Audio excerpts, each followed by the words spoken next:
Chai with Chitra.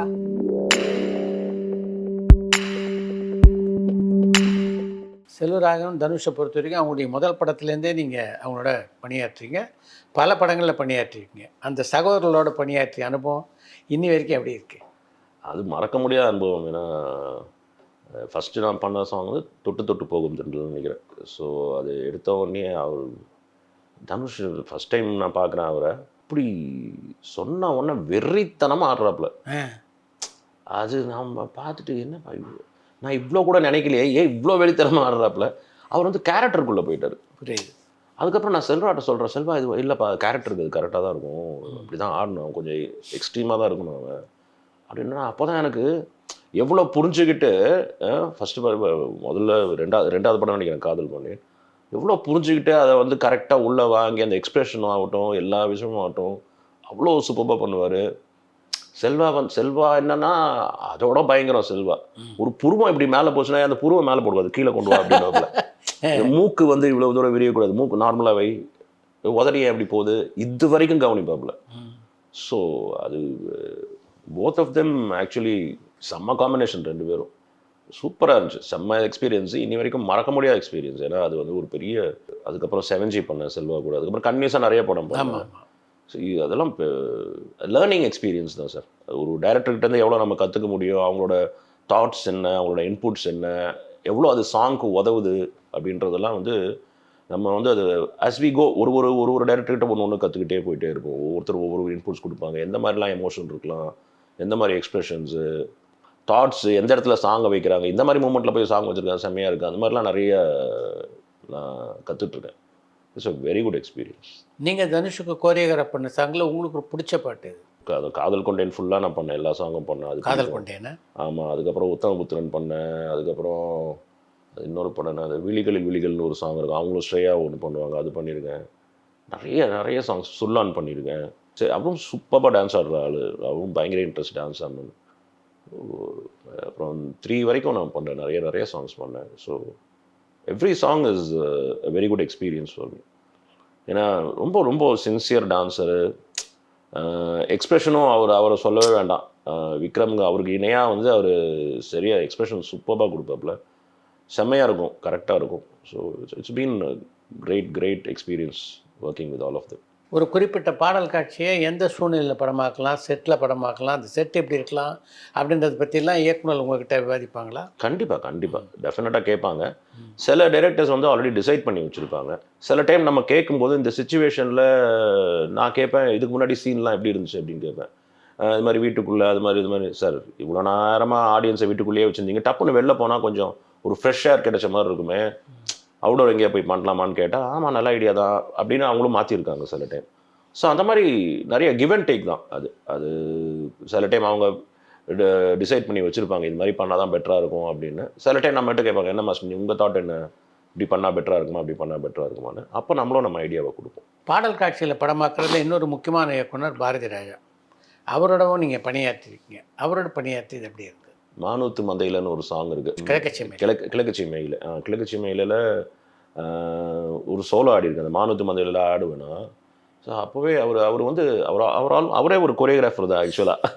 Our choreographer தேவையில்லை. அதுக்கப்புறம் பொம்மலாட்டம் ஒரு சாங் பண்ண சொல்லி கூப்பிட்டுருந்தாரு, நான் போய் இப்போ ஒர்க் பண்ணேன். சரியான எக்ஸ்பீரியன்ஸ், அதெல்லாம் கிடைக்காது. அது எனக்கெல்லாம் கொடுத்து வச்சோன்னு நினைக்கிறேன். அந்த மாதிரிலாம் அவரோட ஒர்க் பண்ணி கற்றுக்கிற விஷயங்கள், அவங்க எப்படிலாம் வைக்கிறாங்க ஷார்ட்டு, எந்த இடத்துல டான்ஸ் தேவை, எந்த இடத்துல டான்ஸ் தேவையில்லை, எந்த இடத்துல எக்ஸ்பிரஷன் தேவை. சில டைம் சொல்லுவார், ஹீரோயினாக நல்லா ஆடுறாங்க, நீங்கள் ஒன்றும் சொல்லாதீங்க, அவங்களே பண்ணிட்டோம் அப்படின்னு சொல்லி ஆட வச்சார். அதெல்லாம் ஒரு எப்படி ஹேண்டில் பண்ணுறாரு, கேமரா ஆங்கிள்ஸ் எப்படி வைக்கிறாங்க, எப்படி பொசிஷன் பண்ணுறாங்க, ஃப்ரேமிங் எப்படி பண்ணுறாங்க, அவரோட தாட்ஸ் எப்படி, நான் பிரமிச்சு போயிருக்கிறேன். அவெல்லாம் எப்படி இப்படி யோசிக்கிறாரு. நம்ம வேற மாதிரி யோசிப்போம், இந்த இடத்துல மூமெண்ட் வைக்கலாம் நினைப்போம், அந்த இடத்துல மூமெண்ட் வேணாம், அப்படியே நடந்து வந்து ஒரு லுக்கோட போட்டோம் அப்படின்னு. அந்த மாதிரி நிறைய விஷயம் கற்றுட்ருக்கேன் அவர்கிட்ட. பல படங்களில் நடிச்சிருக்கீங்க, நடிக்கிறதுல எங்கே ஆர்வம் வந்தது? அதான் சார் சொல்கிறேன்ல, முதல்லேருந்தே எனக்கு ஆர்வம்னு எதுலேயுமே எல்லா சந்தர்ப்பங்களும் அமைஞ்சதை பொறுத்து தான், அமைஞ்சதை பயன்படுத்திக்கிறது தான். கல்லூரி வாசல் தான் ஃபஸ்ட்டு நடித்தேன்னா, அதில் வந்து அப்போது பாம்பேயில் இருந்ததுனால அந்த முடியெல்லாம் வளர்த்து கொஞ்சம் லாங்காக வச்சுருந்தேன். ஆமாம் கொஞ்சம் லாங்காக வச்சுருந்தேன். அப்படி தான் அசுரனில் அந்த சக்கு சக்கு வச்சு சாங்கும் அப்படி தான் அமைஞ்சுது. பவித்ரன் சார் பார்த்துட்டு நல்லா இருக்கு நடிக்கிறியா அப்படின்னு கேட்டார். நான் ஓகே சார் அப்படி அவ்வளோதான் ஓகே சார். என்ன ஏது வில்லன்னு கூட தெரியாது எனக்கு. ஏதோ ஒரு கேரக்டர் ஏதோ சொல்கிறாங்க நடிக்கிறோம்னு சொல்லி போய் நடித்தது தான். அப்படி தான் எனக்கு அமைஞ்ச எல்லா படங்களும் அப்படி தான் அமைஞ்சது. நான் பெருசாக அது நடிக்க நல்ல ஆர்வம் இருக்குது. பட் அதை பர்சீவ் பண்ணுறது எப்படி போய் எனக்கு அந்த அதை கேட்குறது ஒரு கூச்சமாக இருக்கும். சார் ஒரு கேரக்டர் இருந்தால் சொல்ல நான் பண்ணுறேன் அப்படின்னு கேட்குறது எனக்கு ஒரு மாதிரி கூச்சமாக இருக்கும். இப்போ வரைக்கும் நடிச்சுட்டு தான் இருக்கேன். இப்போ கூட ஒரு 5 படம் நடித்தேன் நான். இப்போது திடீர்னு அமைஞ்சது என்னன்னு தெரியல. ஸோ அமைஞ்சதை யூட்டிலைஸ் பண்ணிக்கிறது தான். ஸோ அந்த மாதிரி நடிப்பில் நல்ல இன்ட்ரெஸ்ட் இருக்குது. பட் அமைஞ்சது கரெக்டாக அமைஞ்சதுன்னா கண்டிப்பாக செய்வேன். நீங்கள் நடித்ததில் உங்களுக்கு எது ரொம்ப பிடிச்சது? பிடிச்சது எல்லாமே ஒரு கேரக்டர் சார். கல்லூரி வாசலில் ஒரு மாதிரி, அப்புறம் மாண்புமிகு மாணவனில் ஒரு மாதிரி, அப்புறம் சுதந்திரில் ஒரு கே கேரக்டர் மாதிரி பண்ணியிருப்பேன். சுதந்திரத்தில் கிருஷ்ணாவோட ஒரு படம் பண்ணேன். அது ஒரு மாதிரி ஒரு இன்ஸ்பெக்டர் கேரக்டர். இதுதான் பிடிக்கும் இதுதான் பிடிக்காதுன்னு இல்லை, எல்லாமே வெரைட்டியாக பண்ணால் ஒரு இன்ட்ரெஸ்ட் லெவல் இருக்குன்றது தான் எனக்கு. மற்றபடி எனக்கு ரொம்ப பிடிச்சது தான், ரொம்ப பிடிக்காது இது பிடிக்காது அப்படின்னா ஒன்றும் கிடையாது. எல்லாமே ஒரு எக்ஸ்பீரியன்ஸ். அப்படி தான் நான் போயிட்டே இருக்கிறேன் லைஃப்பில். தனுஷ் செல்வராமன் பிரதர்ஸ் மாதிரி ஒரு பக்கம் சூர்யா, இன்னொரு பக்கம் கார்த்தி, 2 பேரோடவும் பணியாற்றிருக்கீங்க. அவங்க 2 பேருடைய நடன திறமையை மட்டும் சொல்லுங்கள். 2 பேருமே நல்ல டான்ஸர். சூர்யா நான் வந்து ஆக்சுவலாக நேர்லேயே அவரை ட்ரெயின் பண்ணுறதுக்காக ஒரு சின்ன பிட் ஏதோ பண்ணுறதுக்காக போயிருந்தேன். அப்போது அவர் வந்து அவ்வளோ பெரிய டான்ஸர் கிடையாது. அப்போது வந்து கொஞ்சம் அப்போ தான் இஸ் லேர்னிங் ப்ராசஸ் போயிட்டுருக்கு. முதல் படம். ஆமாம். ஸோ அதுக்கப்புறம் பார்த்தா 6 ஹரி சார் படம் பண்ணேன். சூர்யாவோட என்ஜிகே, இப்போ என்ஜிகே வரைக்கும் பண்ணியிருக்கேன். கொரியோகிராஃப் பண்ணணும் செம்மையாக. 6லாம் அந்த சோடா பாட்டில் வீசுகிற அந்த சாங்லாம் வந்து சொன்ன மூமெண்ட் சொன்னால் சரக்குன்னு ஆடுறாரு.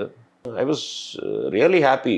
ஒரு டேலண்ட்டை எப்படி வளர்த்துக்கிறாங்க, எவ்வளோ தேவை அவங்களுக்கு அப்படின்றது. அதே மாதிரி கார்த்திகூடையும் இந்த பிரியாணியில் ஒர்க் பண்ணேன். அப்புறம் ஒரு 2-3 படம் சுல்தான் பண்ணேன். ஒரு 2-3 படம் பண்ணேன். அவருமே கார்த்தி வந்து ஆல்ரெடி ட்ரெயின் ஆகிட்டார்னு நினைக்கிறேன். ஹி இஸ் ட்ரெயின்ட் ஹிம்செல்ஃப்னு நினைக்கிறேன். எனக்கு தெரியல அவர் ஆல்ரெடி ட்ரெயின்டா இல்லை நேச்சுரலாகவே அவருக்கு டான்ஸ் வருமானு தெரியல. அவரும் ஒரு சரியான சூப்பரான டான்ஸர். அண்ட் 2 பேருமே நல்ல எக்ஸ்ப்ரெசிவ் ஆர்டிஸ்ட் 2 பேருமே. And very well behaved and very respectful. So it's a beautiful experience. உங்களுடைய நடன குருவான மிர்ச்சி சிவாவை பற்றி சொல்லுங்கள். மிர்ச்சி சிவா அவரை பற்றி பேசுகிறது எனக்கு அருகதை இருக்கான்னு தெரியல. அவர் ஒரு very very very good friend and ஒரு யூனிக் ஒரு ஹீரோ. அவர் பாடி லாங்குவேஜ் இட் செல்ஃப் அது கன்வின்சிங்காக அது கொண்டு போய் சேர்க்கறதுன்னு ஒன்று இருக்குல்ல, அது அழகாக கொண்டு போய் சேர்ப்பார். அது என்ன வேணால் பண்ணலான்றது ஒன்று இருக்குது. ஆனால் இவர் பண்ணால் அது என்ன பண்ணாலும் நல்லா இருக்கேன்ற மாதிரி தான் இருக்கும். So is a phenomenal person. அந்த எப்படி அந்த காமிக்கல் சென்ஸ் அவருக்கு இருக்குது, எங்கேருந்து வந்துச்சுன்னு தெரியாது. ஸோ ரொம்ப வருஷமாக தெரியும் அவர். சென்னை 28ல் 1லேருந்து தெரியும். And it's been a very good experience working with him. இப்போ தமிழ் படம் 2 கூட அவரோட பண்ணியிருந்தேன். அவரும் சதீஷை வச்சு ஒரு பயங்கரமான காமெடியன் சதீஷ் இருக்கார்ல, 2 பேருக்கும் போட்டி சாங் மாதிரி ஒன்று பண்ணேன். தியேட்டரில் கிழிஞ்சிருச்சு அது. 2 பேருமே வேறு லெவலில் ஆடிருந்தாங்க. அது it's a very good experience. Super experience. நாட்டு மாதிரி ஒரு பாட்டை மிர்ச்சி சிவா வச்சு பண்ணால் எப்படி இருக்குன்னு நினைக்கிறேன். ஏங்க தெரிக்க விடுவார் அவரெல்லாம். அவர் வேறு மாதிரி ஒரு நாட்டை போடுவார். அதில் யூனிக்காக ஐடியா வச்சுருப்பார். ஏதோ இப்படி பண்ணால் எப்படி இருக்கும் அப்படின்னு நம்ம யோசிச்சிருக்கவே மாட்டோம். அது மாதிரி சொல்லுவார் சில விஷயம்லாம். நல்லாயிருக்கும். அவருக்கும் உங்களுக்குமான நட்பு எப்படிப்பட்டது? அவர் வீட்டுக்கெலாம் வருவார். நாங்கள் முதல்ல நிறைய பழகிருக்கோம். வீட்டுக்கு வருவார், சாப்பிடுவார். அதனால் முக்கால்வாசி பேர் இண்டஸ்ட்ரியில் நிறைய பேர் ஃப்ரெண்ட்ஸ் இருக்காங்க. பட் வேலை பொறுத்து தானே. சில டைம் ஃப்ரீயாக இருக்கும்போது மீட் பண்ணுவோம். இல்லைனா சில டைம் ரொம்ப நாள் கழித்து எங்கேயாவது பார்த்தப்பறம் தான் என்னப்பா என்ன ஆச்சு ரொம்ப நாள் ஆச்சு மீட் பண்ணி அப்படிலாம் இருக்கும். நல்ல ஃப்ரெண்ட் அவர். Very nice friend and beautiful human being. இப்போ சிவாவை பொறுத்த வரைக்கும் தனக்கு நடனம் வருதோ இல்லையோ அதை லைட்டாக எடுத்துக்கிட்டு அதுக்கேற்ற மாதிரி நடனம் ஆடி பெயர் வாங்கக்கூடிய நடிகராக இருக்கார். அது மாதிரி அந்த டேலண்ட் எந்தெந்த நடிகர்கிட்டலாம் இருக்குதுன்னு நினைக்கிறீங்க தமிழ் சினிமாவில்? தலைவன் சிவாவை தவிர யாருக்கும் இல்லைன்னு நினைக்கிறேன். அப்படி இல்லை, எல்லாருமே அவங்கவுங்க விதத்தில் ஒருத்தர் மெனக்கெடுவாங்க. ஒரு ஹீரோ ஒரு அவங்களுக்குன்னு ஒரு யூனிக்னஸ் இருக்கும். சில பேர் எக்ஸ்பிரஷன், சில பேர் லெக் மூமெண்ட்ஸ் நல்லா பண்ணுவாங்க, சில பேர் ஹேண்ட் மூமெண்ட்ஸ் நல்லா, சில பேர் டான்ஸே தெருக்கி விடுவாங்க பயங்கரமாக. ஸோ அது மாதிரி தான். அதுக்கேற்ற மாதிரி தான் அவங்களுக்கும் சாங் அமைகிறதுமே அது மாதிரி தான் அமையும் அவங்களுக்கு. That's how it is. இப்போ பொதுவாக சினிமாவுக்கு வர இளைஞர்கள் எல்லாருமே நடனத்தை பிரமாமல் கற்றுக்கிட்டு தான் வராங்க இல்லையா? ஆமாம். இப்போது முதல்லலாம் சினிமாவில் இருக்கேன்னு சொன்னால் வீடு கொடுக்க மாட்டாங்க. இன்றைக்கி சினிமாவில் இல்லாதவங்களாம் நான் சினிமாவில் இருக்கிறேன், இல்லை நான் யூடியூபர், இல்லை மீடியாவில் வரணும்னு எல்லாருமே ஆசைப்படுறாங்க. எல்லாருமே யாரை கேட்டாலும் நீங்கள் யாரை வேணால் கேளுங்களேன், ஒரு ஷார்ட் ஃபிலிம் பண்ணியிருக்கேன், இல்லை டான்ஸ் கற்றுட்ருக்கேன். இப்போ டான்ஸ் வேறு நிறைய இம்பார்ட்டன்ஸ் வந்துருச்சு.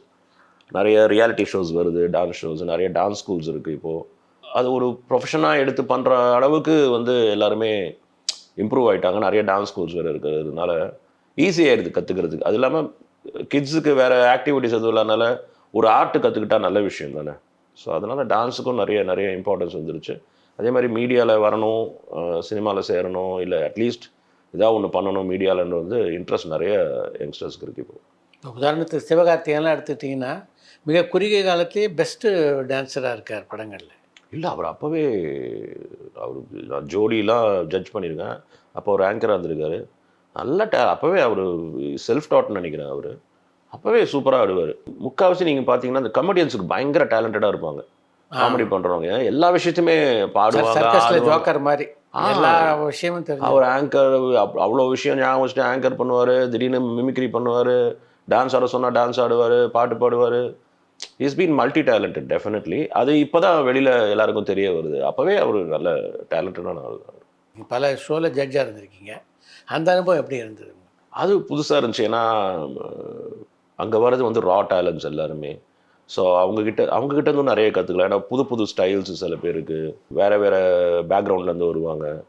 அவங்க எப்படி அவங்களுக்கும் நிறைய கனவுகள் இருக்குது பெரிய ஆள் ஆகணும்னு. ஸோ நம்ம சொல்கிற ஜட்ஜ்மெண்ட்டை வச்சு அவங்களும் நிறைய கற்றுப்பாங்க. சில கரெக்ஷன்ஸ்லாம் சொல்லுவோம், இப்படி பண்ணால் பெட்டராக இருக்கும், அப்படி பண்ணால் பெட்டராக இருக்கும்னு. ஸோ அது பியூட்டிஃபுல் எக்ஸ்பீரியன்ஸ். நானும் ராதாக்கா, நானும் பிரியாமணி, அப்புறம் சங்கீதா, நிறைய பேர் கூட நான் ஜட்ஜ் பண்ணியிருக்கேன். ஸோ அது ஜோடி, Kings of Dance, Vijay TV தான் முக்கால்வாசி பண்ணியிருக்கேன். நான் அது ஒரு 4-5 இயர்ஸ் பண்ணேன். அது it's a very nice experience. இல்லை, பெரும்பாலும் இந்த நடன ஷோக்களில் யார் ஜட்ஜாக வரீங்களோ அவங்களுக்கு சுதந்திரம் இருக்கிறது இல்லை, அவங்க சொல்கிற முடிவு தான் நீங்கள் சொல்கிறீங்க அப்படின்ற மாதிரி ஒரு விமர்சனம் இருக்குது. அது உண்மையா? எனக்கு தெரிஞ்சு நான் பண்ண வரைக்கும் அப்படி இருந்ததே கிடையாது. ஆடுறவங்க எல்லாருமே ஒரு ஒரு ஒரு ரொம்ப இந்த இதில் ஜெயிச்சு நம்ம பெரிய ஆளார மாட்டோமான்னு ஒரு இதில் தான் வருவாங்க. நிஜமான டேலண்ட்டுக்கு தான் நம்ம ப்ரைஸ் கொடுக்க முடியும். அது ஆடியன்ஸும் பார்த்து தான் இருக்கிறாங்க, ஒரு வாரம் பார்த்துட்டு இருக்காங்க. பட் என்ன ஒரே ஒரு தப்பு நடக்குதுன்னா, நீங்கள் டிவியில் பார்க்குறது நாங்கள் அங்கே பார்க்குறது கிடையாது. டிவியில் என்ன பண்ணிவிடுவாங்க, அங்கே அவங்க ஒரு தப்பு பண்ணும்போது எங்கள் ஃபேஸை க்ளோஸை போட்டுருவாங்க. ஸோ அப்போ என்ன நினைப்பாங்கன்னா, கரெக்டாக ஆடியன்ஸ் என்ன நினைப்பாங்க, வீட்டில் இருக்கிற ஆடியன்ஸ், டிவியில் பார்க்குற ஆடியன்ஸ் என்ன நினைப்பாங்கன்னா, கரெக்டாக தானே ஆடினாங்க, எதுக்கு தப்பு சொல்கிறாங்க. அதுக்கப்புறம் தான் நாங்கள் சொல்ல ஆரம்பித்தோம், அந்த தப்புன்னு சொல்லும்போது தப்பை போட்டு காமிங்க, இல்லைனா தவறான முடிவு எடுத்த மாதிரி ஆகிடும். அப்புறம் தான் இப்போ தான் அந்த தப்புன்னு சொன்ன இந்த இடத்துல தப்பு பண்ணீங்க அப்படின்ன உடனே அந்த மிஸ்டேக்கு சில டைம் திருப்பி ரீகேப் மாதிரி போட்டு காமிப்பாங்க. ஸோ அது டிவியில் பார்க்கும்போது நிறைய பேருக்கு தெரியும். அதனால் தப்பான டெசிஷன்ஸ் எடுத்துருவாங்க, நினச்சிப்பாங்க நாங்கள் தப்பாக தான் பண்ணுறோம் அப்படின்னு. அது காமிக்க மாட்டாங்க. அது காமிச்சா இன்ட்ரெஸ்ட் லெவல் போயிட போகுதுன்னு சொல்லி காமிக்க மாட்டாங்க. அவ்வளோதானே தவிர மற்றபடி அவங்க இன்ஃப்ளூயன்ஸ் பண்ணுறதுலாம் நான் இருக்கிற வரைக்கும் நடந்ததே கிடையாது. நீங்கள் முதலாக யாரோட நடனம் ஆடினீங்களோ அவருக்கே நடனம் அமைக்கக்கூடிய வாய்ப்பு உங்களுக்கு வசூல் ராஜாவில் கிடச்சிது. எப்படி இருந்தது அது? அது செம்ம எக்ஸ்பீரியன்ஸ். சரண் சாரோட படம் தான் வசூல் ராஜா எம்பிபிஎஸ். சொன்னவொடனே பயங்கர எக்ஸைட்மெண்ட்டாக இருந்துச்சு எனக்கு. ஒரு பக்கம் பயம். ஏன்னா நிறைய பேர் என்ன சொல்லியிருக்காங்கன்னா, கமல் சார்லாம் திட்டி விட்டுருவாரு, அவ்வளோதான் அப்படி இப்படின்னாங்க. என்னடா இது வேறு இருக்கு. சரண் சார் சொல்லிட்டாரு, நீங்கள் கமல் சார்ட்ட எக்ஸ்பிளைன் பண்ணிவிடுங்க, என்னென்ன பண்ண போறீங்க கிளியராக அவருக்கு சொல்லிட்டீங்கன்னா அவர் கிளாரிட்டியாக இருப்பார் என்ன பண்ணுறீங்க அப்படின்னு. நம்ம ஃபஸ்ட்டு படத்தில் பண்ண மாதிரியே பேப்பர் எடுத்து ஃபுல்லாக எல்லாம் எழுதி இப்படி இப்படி இப்படி இப்படி இப்படி இப்படி பண்ண போகிறோம். நேராக செட்டில் தான் மீட் பண்ண அவரை. செட்டுக்கு போனப்புறம் ஃபுல்லாக பார்த்தாரு. ஓகே அப்படின்னாரு. ஓகேயா, என்னடா திட்டுறாரு, இப்படி சொல்லுவார் எப்படி சொல்லுவாருன்னு சின்ன சின்ன கரெக்ஷன் சொன்னார். இந்த இடத்துல கொஞ்சம் ஸ்டன்ட்ஸ், கொஞ்சம் கிமிக்ஸ் எதாவது பண்ணிக்கலாம், இந்த ஏணிலேருந்து இப்படி இறங்குற மாதிரி இப்படி பண்ணிக்கலாம்னு சின்ன சின்ன விஷயங்களை அவர் ஆட் பண்ணார். Wonderful experience. அது இல்லாமல் இவங்க இப்போது முக்கால்வாசி பேர் சொல்கிறது நம்ம தான் இதுதான் அங்கே தப்பாக போயிடுது. திட்டுவார்னா எதுக்கு திட்ட போகிறாரு, ஒரு கரெக்டாக இருந்தால் எதுக்கு திட்ட போகிறாரு. ஒரு க்ளோஸ்அப் ஷாட் வைக்கிறேன், அதில் சார் நீங்கள் இங்கே திரும்பி இப்படி ஒரு எக்ஸ்பிரஷன் கொடுக்கணும் சார், நீங்கள் பண்ணிவிடுங்க, நீங்கள் பண்ணி காமிங்க அப்படின்னாரு. சார் உங்களுக்கு போய் நான் என்ன சார் பண்ணி காமிக்கிறது, எக்ஸ்பிரஷன் சார் நீங்கள் பண்ணுங்க, நான் ஏதாவது கற்றுக்கிட்டேன்னா உங்ககிட்ட நீங்கள் புதுசாக ஏதாவது பண்ணிங்கன்னா அப்படின்னாரு. அது எவ்வளோ கிரேட்னஸ் பாருங்கள். அதெல்லாம் அவ்வளோ பெரிய ஒரு ஆர்டிஸ்ட் உலக நாயகன்னு சொல்கிறாங்க, யூனிவர்சல் ஹீரோ. அவர் நம்மக்கிட்ட அது சொல்கிறாருன்னா எவ்வளோ ஹம்பிளாக இருக்கார் அவர். Is looking forward to learn as well இல்லையா. அது ஒரு பெரிய ஒரு குணமாக நான் பார்க்குறேன். அவர் ஈஸியாக சொல்லிட்டு போய் பண்ணிடுறேன்ப்பா போ அப்படின்றதுனால நீங்கள் பண்ணி காமிங்க, நீங்கள் எதாவது புதுசாக பண்ணீங்கன்னா அப்படின்னாரு. அதாவது தட் டச்ட் மீ. அது வந்து ஒரு பெரிய அதெல்லாம் வந்து ஒரு லேர்னிங் எக்ஸ்பீரியன்ஸ் அதெல்லாம். உங்களுடைய பல பாடல்கள் சூப்பர் ஹிட்டு, மிகப்பெரிய பேர் வாங்கியிருக்கீங்க. ஆனாலும் அந்த அளவுக்கு வந்து உங்களுக்கு பட வாய்ப்புகள் இருக்கிறதா நினைக்கிறீங்களா நீங்கள், உங்களுடைய புகழுக்கு ஏற்ற அளவுக்கு? இல்லை சார், அப்படி கிடையாது. இப்போ பார்த்தீங்கன்னா, இப்போ இந்த கொரோனாக்கு அப்புறமே ஒரு 2019லேருந்து ஆரம்பிச்சு மெதுவாக வர படங்களில் சாங்ஸ் ஒன்று ஒன்றா கட் ஆகிட்டே வருது இல்லைங்களா? இப்போது நம்ம ஒர்க் பண்ணுற சில டைரக்டர்ஸ் தான் நம்ம கண்டினியூஸாக ஒர்க் பண்ணுவோம். சில டைரக்டர்ஸ் தான் இந்த மாதம் நல்லா பண்ணுறாரு புதுசாக கூப்பிடலாம் அப்படின்னு கூப்பிடுவாங்க. சில ஆர்டிஸ்டோட கம்ஃபர்ட் லெவல் இருக்குது. அது இல்லாமல் இப்போது வந்து டோட்டலாகவே எங்கள் யூனியனில் பார்த்தீங்கன்னாலே மிந்தி வந்து 4 ஸ்டேட் இருந்துச்சு. ஆமாம். மலையாளம், கன்னடா, தெலுங்கு, தமிழ் 4 லாங்குவேஜ் இருந்துச்சு. அது எல்லாமே எல்லாமே ஹிந்தியும் வருவாங்க. இப்போ எல்லாமே தனித்தனியாக பிரிஞ்சு போய் அங்கங்கே இண்டிவிஜுவலாக யூனியன் ஆரம்பிச்சுட்டாங்க. அங்கங்கே கொரியோகிராஃபர்ஸ் இருக்காங்க, அவங்களோட வாழ்வாதாரம் இருக்குது. ஸோ வேலை வந்து அப்படியே டிஸ்ட்ரிபியூட் ஆகிடுச்சு டோட்டலாக. ஸோ அஃப்கோர்ஸ் கம்மியாக தான் செய்யும். பட்டு வர வேலை வந்துட்டு தான் இருக்குது, நம்மளும் பண்ணிட்டு தான் இருக்கிறோம். இங்கே இருக்கிற நிறைய பேருக்குமே, நம்ம டான்ஸர்ஸுக்குமே நிறைய பேருக்கு இப்போ வேலை ரொம்ப கம்மியாயிடுச்சு. அது ரொம்ப ஒரு கஷ்டமான சூழ்நிலை தான். எத்தனை பேர் உறுப்பினர்கள் இருக்காங்க? கிட்டத்தட்ட 850 பேர். 850 பேருக்கு வாய்ப்பு இல்லையா இப்போ? அதில் ரெகுலராக வேலை பார்க்குறதே ஒரு 100 பேர் ரெகுலராக வேலை பார்ப்பாங்க. அதுவும் இல்லாமல் இப்போ சாங்ஸு தெலுங்கு எல்லாம் பிரிஞ்சு போச்சுல. முன்னெல்லாம் தெலுங்கு பண்ணிட்டு இருப்போம், கன்னடா பண்ணிருப்போம், இங்கே ஒரு சாங் பண்ணுவோம். ஸோ மாதம் ஃபுல்லாக ஒரு 5-6 சாங் பண்ணிவிடுவோம். ரொம்ப பிஸியாக இருக்கும். டான்சர்ஸ் கிடைக்க மாட்டாங்க முதல்லலாம். இப்போ டான்சர்ஸ் இருக்கிறாங்க, பட்டு ஒர்க்கு ரொம்ப ரொம்ப கம்மியாயிடுச்சு. அதான் சொன்னல, படத்தில் வந்து 2 சாங் தான் இருக்குது, ஒரு சாங் தான் இருக்குது குரூப், இல்லைனா டூயட் சாங் ஒன்று வரும், ஒரு ஓப்பனிங் சாங் ஒன்று இருக்கும். பெரிய ஹீரோவோட படம்னா மாத்திரம் தான் அந்த ஓப்பனிங் சாங் இருக்குது. மற்றபடி சின்ன பட்ஜெட் படத்துலலாம் அவ்வளோ பெருசாக சாங்ஸும் இருக்கிறது இல்லை. ஸோ அதனால் கண்டிப்பாக வேலை கொஞ்சம் கம்மியாக தான் இருக்குது. ஏறக்குறைய 37 ஆண்டுகளாக நீங்கள் இந்த சினிமா உலகத்தில் இருக்கீங்க. அன்றைக்கு இருந்த பாடல் காட்சிக்கு இன்றைக்கு அமைக்கப்படுகிற பாடல் காட்சிக்கும் என்ன வித்தியாசத்தை உணர்றீங்க? டெக்னிக்கலாக நிறைய வளர்ந்துருக்கே தவிர மற்றபடி அதே தான் சார். ஸ்டைல்ஸ் கொஞ்சம் மாறி இருக்குது. டெக்னிக்கலாக இப்போ மானிட்டர் வந்தாச்சு, எடிட்டிங் ஈஸியாகிடுச்சு. முந்திலாம் எப்படின்னா ஒன் மோர், இப்போ டிஜிட்டல் வேறு இல்லை. முந்திலாம் ஃபிலிமில் ஒன் மோர் போகணுனாலே பக்கணும் இல்லைங்களா?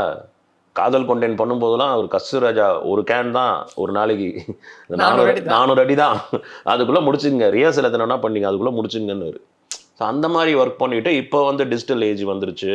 டெக்னிக்கலாக நிறைய விஷயங்கள் மாறி இருக்குது. ஜிம்பி ஆகட்டும், கிம்பிள் ஆகட்டும், ஸ்டெடி கேம் ஆகட்டும், நிறைய டெக்னிக்கலாக மாறி இருக்குது. எமோஷன் அதே தான். ஸ்டைல்ஸ் கொஞ்சம் மாறி இருக்குது, இன்னும் கொஞ்சம் மாடர்னைஸ் ஆகிருக்கு. மற்றபடி இன்னும் ஜோவியல் ஆகிடுச்சு. அட்மாஸ்பியர் இன்னும் கொஞ்சம் இறுக்கமாக இல்லாத ஒரு அட்மாஸ்பியர், எல்லாருமே ஃப்ரெண்ட்ஷிப்பாக பழகுற மாதிரி ஒரு ஜாலியான ஒரு அட்மாஸ்பியர் தான் உருவாயிருக்கு. மற்றபடி வந்து இன்னும் திஸ் இஸ் த டிஃப்ரென்ஸ், அவ்வளோதான் சார். எந்த காலகட்டத்தில் கதை எழுதுறதுல உங்களுக்கு ஆர்வம் பிறந்தது? எங்கள் அண்ணன் ஒரு பெரிய இன்ஸ்பிரேஷன். எங்கள் அண்ணன் வந்து பயங்கரமாக எழுதுவார். அப்படியா? ஆமாம், சூப்பராக எழுதுவார். இப்போ கூட ஒரு ரீசெண்டாக ஒரு போயம் ரிலீஸ் பண்ணார். இங்கிலீஷ் இல்லஸ்ட்ரேஷனோட ஒன்று ரிலீஸ் பண்ணார். அது இப்போ தமிழில் திருப்பி அந்த கவிதைகள் எழுதிட்டுருக்காரு தமிழில். ஸோ எங்கள் அண்ணன் வந்து மல்டி டேலண்டட். டான்ஸ் ஆடுவார், பாட்டு பாடுவார், டாக்டர். ஆனால் பெரிய டாக்டர், யூகேல தான் செட்டில் ஆயிருக்காரு, பெரிய டாக்டர். எனக்கு ஒரு தம்பி இருக்கார், அவர் யூஎஸில் இருக்கார். அவரும் பயங்கரமாக பாடுவார், டான்ஸ் ஆடுவார். 2 பேருக்குமே பயங்கர இன்ட்ரெஸ்ட். நடுவில் நான் வந்து சரி டைரக்ட் பண்ணலாம், நம்மளும் டைரக்ட் பண்ணலாம்னு சொல்லி தான் மெதுவாக நான் எழுத ஆரம்பித்தேன். பட் எனக்கு ஃபுல்லாக அந்த ஸ்க்ரீன் பிளே அப்படி கிடையாது. கதையாக எனக்கு வந்து க்ரியேட் பண்ண தெரிஞ்சதே தவிர ஸ்க்ரீன் பிளேக்கு தெரியல, ஃபார்மேட் எனக்கு பெருசாக தெரியாது. பட் ட்ரை பண்ணி கொஞ்சம் எழுதுனேன் அப்படியே. அதுக்கப்புறம் ஸ்க்ரீன் பிளேக்குன்னு ஒரு ஆளை வச்சு அதை ரெடி பண்ணி தான் வச்சுருக்கேன். ஸோ அப்படி தான் டெவலப் ஆச்சு, டைரக்ட் பண்ணலான்னு சொல்லிட்டு கதை டெவலப் பண்ணி. செல்வராகவனுக்கு கதை கொடுத்துருக்கீங்களா? ஆமாம், எஸ்ஜே சூர்யா நடித்தார்ல, அது பேசிக் ஐடியா இருந்தது அது. அப்புறம் நான் தான் டைரக்ட் பண்ணுறதா இருந்துச்சு முதல்ல அது. ஸோ செல்வா சொன்னார், சரி நான் உனக்கு ஹெல்ப் பண்ணுறேன் ஃபுல்லான்னு சொல்லிட்டு எழுதி இருக்கும்போது இன்னும் நல்லா டெவலப்பாக என்னால் அது அந்த அளவுக்கு ஹேண்டில் பண்ண முடியாது அந்த இதை. ஸோ செல்வா அவரே டைரக்ட் பண்ணுறேன் அப்படின்னாரு. சரி ஓகே நீ பண்ணு அப்படின்னு சொல்லி தான் பண்ணார். அடுத்து டைரக்ட் பண்ணுற முயற்சியில் இருக்கீங்களா இப்போ? கண்டிப்பாக சார், இப்போது அதான் போயிட்டுருக்கிறேன். கரெக்டான ப்ரொடியூசர் அமைஞ்சதுன்னா கண்டிப்பாக ஒரு 2-3 கதை வச்சுருக்கேன். ஸோ அது பிச் பண்ணியிருக்கேன். கதாநாயகர்கள் நடிக்கிற மாதிரி கதையா இல்லை புதுமுகங்கள் நடிக்கிற மாதிரி? இல்லை, கதாநாயகர்கள் நடிக்கிற மாதிரி கதை. ஒன்று வந்து பக்கா கமர்ஷியல், இன்னொன்று வந்து ஒரு சஸ்பென்ஸ் த்ரில்லர், இன்னொன்று வந்து ஒரு ஸ்போர்ட்ஸ் பேஸ்ட் சப்ஜெக்ட். ஸோ 3 கதை இருக்குது. எது கரெக்டாக அமையுதோ அது வந்துச்சுன்னா கண்டிப்பாக டைரக்ஷனில் இறங்கிடுவேன். பொல்லாதவன் படத்தில் வெற்றிமாறனோட பணியாற்றிய அனுபவம் எப்படி இருந்தது? சூப்பராக இருந்துச்சு. அது ஒரு ரொம்ப ஸ்டைலிஷான சாங் அது.